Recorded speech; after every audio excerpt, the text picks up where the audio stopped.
పడిపోయిన చోటి పైకెదగడ మెట్లను పదును పెట్టు మొదలు 10 మందిలోన నీ ప్రతిభను చూపగ పట్టుదలతో కదులు ఏలు పట్టి నడిపించునురా ఎదురైన అనుభవాలు వేల ఏండ్లు వర్ధిల్లునురా నీ విజయ జ్ఞాపకాలు రాదురా ఏ విజయం నీ కోసం నా కోసం ఎటుపోదురా నువ్వు చేసిన కష్టం ఎప్పటికైనా సొంతం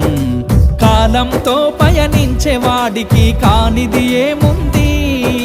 సాధనతోనే సాధ్యమవ్వునని సదాశయంతో సాగర ముందుకు రాదురా ఏ విజయం నీ కోసం నా కోసం ఎటుపోదురా నువ్వు చేసిన కష్టం ఎప్పటికైనా సొంతం